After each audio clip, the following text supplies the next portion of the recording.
Welcome to r/am either butthole, where this dad wonders if he's in the right or wrong for kissing his son. Now I know that sounds strange, but trust me, there is a lot more to this story. Here we go.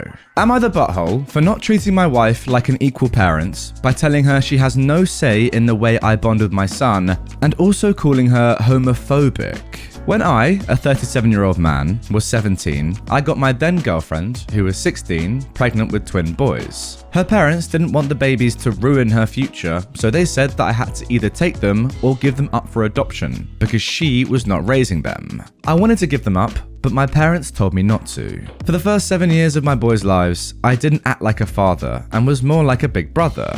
They knew I was their father, but we never bonded like father and sons. When I was ready to move out, I wanted to do it without them, but my dad let me know it was my responsibility, so I had to take them. I didn't want to at first, but I'm glad it happened. Then we started bonding as father and sons. I started loving them, and their love for me increased. I remember the three of us would sit on the couch to watch movies, one on my left, one on my right, while I wrapped my arms around them. They'd put their heads on my chest, and I often kissed their forehead.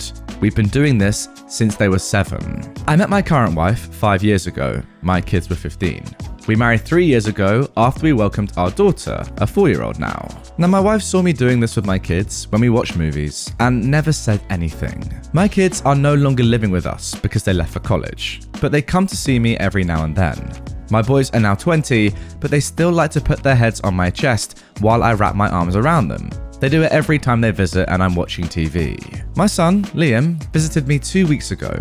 He came out to me as gay and introduced me to his boyfriend. I don't care how my kids live their sexuality or who they love. I love them no matter what. I just want them to be happy and I don't feel any different. And it doesn't make me feel uncomfortable to hug them or kiss his forehead, but it seems that my wife is a little uncomfortable. My son visited me again last Wednesday. Since he was here 2 weeks ago, this is the first time he's been officially out with us. I was watching Red with my daughter. She was on my left. Then my son Liam arrived. He was tired and sat on my right. He put his head on my shoulder while I wrapped my arm around him.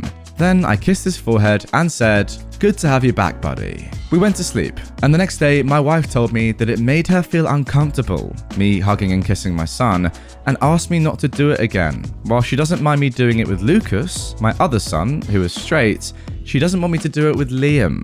I told her that she has no business being in my relationship with my sons. I also called her homophobic. She accused me of not treating her like an equal parent to my sons. And then I said, "That's okay, because you're not." My brother says I should understand this, because it's a big change for her, a son coming out.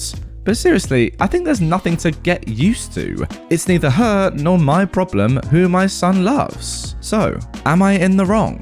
Alright, in my opinion, there is no way you're in the wrong here. If anyone's in the wrong, it's your wife for sexualizing something that doesn't need to be sexualized. What is wrong with a dad kissing his son on the forehead? At any age, it doesn't matter. Clearly, it's been a normal part of your guys' relationships ever since your children were born. And for her to say something like this and say that it feels weird when you do it with one son who is gay, but not the other who is straight, that is just straight up homophobia. Simple as that. I would love to know, if you do the same thing with your daughter, how your wife reacts to that, because that is going to be telling as to whether or not she is actually homophobic. If she doesn't care about you hugging or kissing your daughter, I mean, I say kissing, it's just kissing on the forehead, it's not a sexual thing ever, then that proves that she's homophobic. If she cares about that as well, then I don't know, it's still weird. I still think she has issues. Just my opinion though. My husband refused to answer my calls while I was in labor, and my brother played a horrible prank. Now my husband is furious I won't cut him off.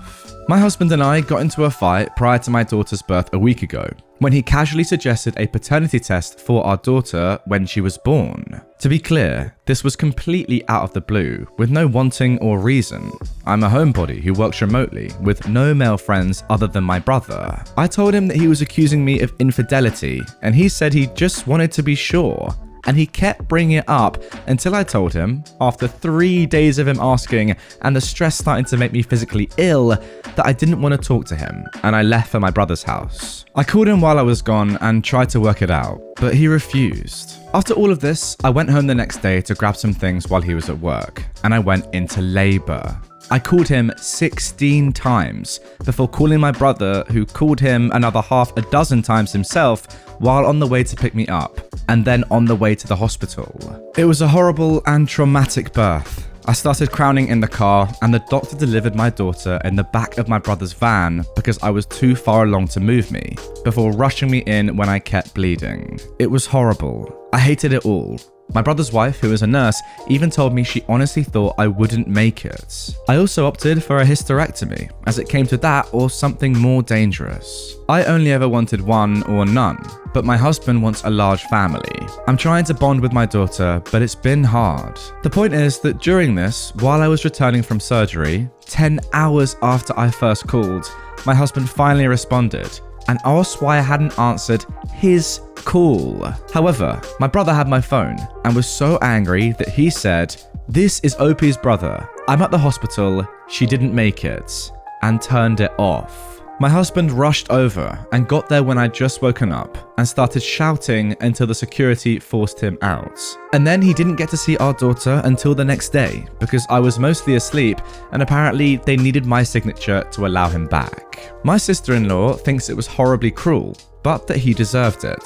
But my brother stands by his prank and says that he only gave my husband 10 minutes of the same fear that he had felt at my side for over 10 hours. Whenever he sees my husband, he also keeps telling him that I nearly died because we waited for him. My brother used to be mostly indifferent to my husband, but now he absolutely hates him. You can see it in his face whenever my husband enters the room. And my brother's been visiting a lot because he doesn't trust my brother to care for me while I'm still healing. My husband is furious that he won't apologize and that I won't make him. And he yelled at me when I said that the only reason my brother had my phone was because he wasn't there. I'm trying to be empathetic. I know he feels guilty. I've spoken to my therapist and she says the apathy I'm feeling is likely general and not solely focused on him from the lingering shock from the trauma. But she didn't say much about the prank. My mother-in-law has been texting me to say that my family is horribly cruel for the prank and that I should go no contact with my brother, and now my husband is saying the same. I just don't know what to do. I'm not in a good headspace. It's been hard to be in the same room with my husband, and I've been sleeping as a result in the guest room with my daughter. He brought up the paternity once more, and I just exhaustively told him to either get out of my face or go stay with his mum if he's planning on stressing me out even more. I really don't feel myself. And yes, I'm taking the likelihood of PPD seriously, and my therapist, who has suggested that it may be PTSD too. However, I just want more opinions, because I just don't know. Wow, this is a very complex one. I mean, there's so much going on here. It's a lot to unpack. First of all, guys, get in the comments yourself if you're watching on YouTube. Let me know where you stand on this one. Interesting one, that's for sure. First of all, we got to talk about the prank here. Was it too far? I'm going to go ahead and say no. I actually think it was justified. And I would go as far as to say that your brother's reasoning was logical. Like, I'm sorry, but the husband has done so much wrong here. And I think it's fair that he got to experience the pain that you, OP, and your brother were feeling. It was only for 10 minutes. Yes, it was truly a horrific thing to do, but so is not showing up to your own child's birth, your wife's pregnancy. Like, it's mental. It really is. And we got to remember that all of this originally stemmed from your husband wanting a paternity test. That alone is crazy. What does it say about this man that just 1 week before your daughter's born, he is demanding this? I'm sorry, but this is all his fault, really. And I know that what your brother did is crazy, don't get me wrong, but I think it's justified. Now, none of that really matters because what I'm about to show you is an update to this story. That's right, OP has written a conclusion and told us how this story has ended. It's mental. Here we go. So, I don't think this will be something we can come back from. I just don't think I'll be able to heal with him because there's no way he didn't know it was me calling. And he still hasn't told me why he didn't answer. I know I thought I wouldn't decide right away, but I actually don't want to forget how terrible it was waiting on him, thinking he couldn't possibly leave me like that, no matter how angry he was. I took the time to think of that moment before it all went down, and just how grossly betrayed and scared and alone I felt while the contractions were hitting, and I was on my knees trying to breathe through the pain while waiting on the phone while it rang through. And I just don't think there's any coming back from that. I would not want my daughter to think it's okay to stay with a man who destroyed her trust that way either. I'll be contacting an attorney and I'll be meeting with them in the coming weeks. We had a prenup, so it hopefully hopefully won't be too hellish, I hope. I feel like this situation became even clearer when my friend asked me if I'd still trust him as the one to sign off on my medical papers, and the reaction to that idea was visceral.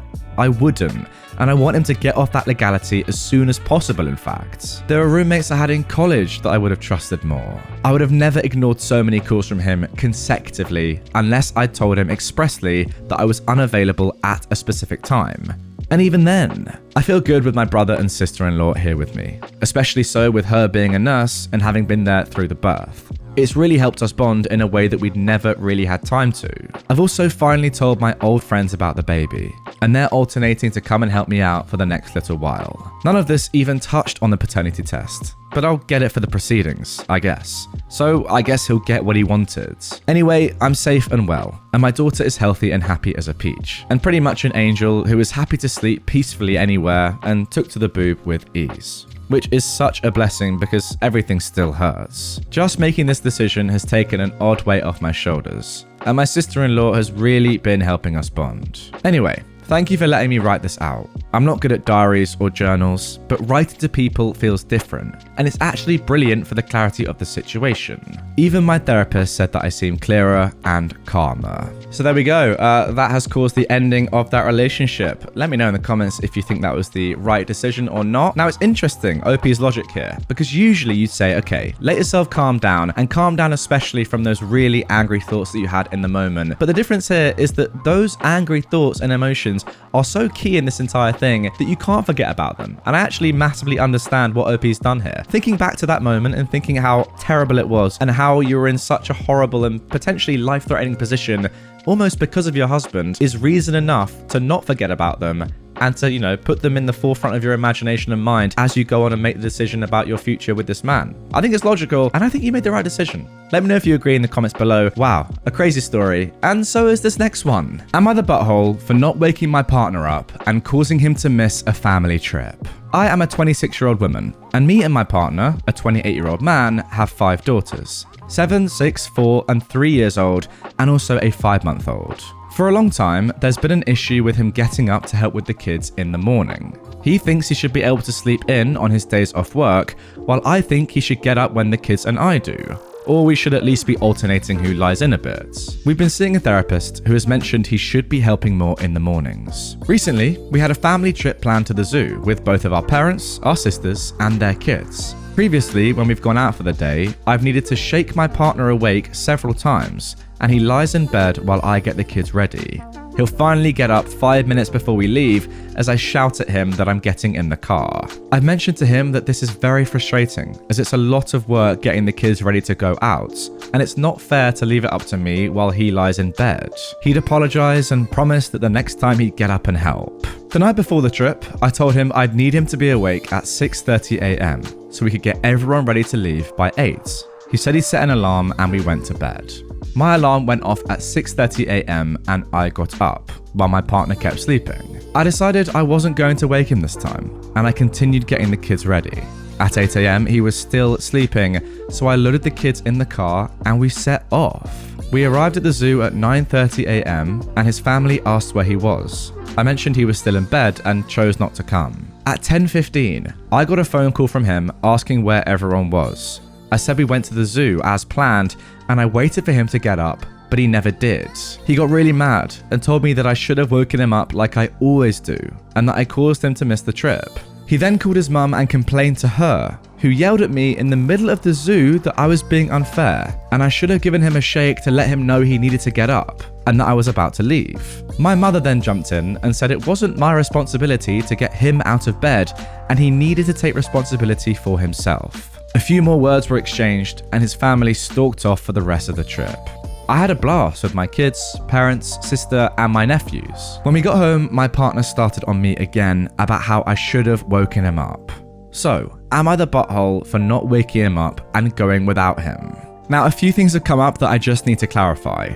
1, he wasn't always like this. When the oldest 2 were little, he was always up with them. He even got up before anyone else to cook breakfast before going off to work. We had to move in with his parents at one point, and that is where things started to change. His family are incredibly misogynistic, Dad works, then comes home, watches TV, and drinks beer, while his mum does everything else, including getting his dad up for work, etc. These beliefs seem to have rubbed off on him, and his mum is very quick to tell him that something is the woman's job. 2. He's seeing a therapist independently who has suggested some form of depression. 3. He's generally pretty good otherwise. He'll help with dinner, cleaning, putting the kids to bed, etc. So he's not entirely useless. Getting out of bed in the morning is a long-standing issue though. Now, just like the previous story, this has actually also been resolved. We have an update. The morning after this incident, my partner got out of bed when the kids did, and took the older girls out for breakfast. Later, I asked him if he'd be willing to read the thread,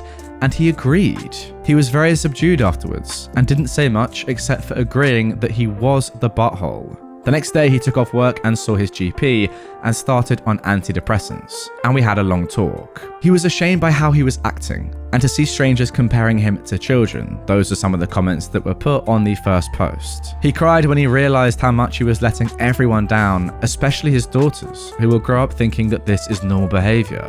He confirmed that this all started when we lived with his parents a few years back. He left home at 17 to get away from his mother, and she told him he'd fail, as men need a woman to look after them. He felt like a failure, so it was easy for his mother to feed him other ideas, and she'd also manipulate things I did to look like he was incompetent as a person. For example, I'd tell him to relax and handle the dishes, and his mother twisted it into me thinking that he was incompetent, so therefore he should just stop helping at all. He'd wake up feeling useless, and she'd managed to convince him that he was unhappy because I wasn't taking care of him the way a wife should.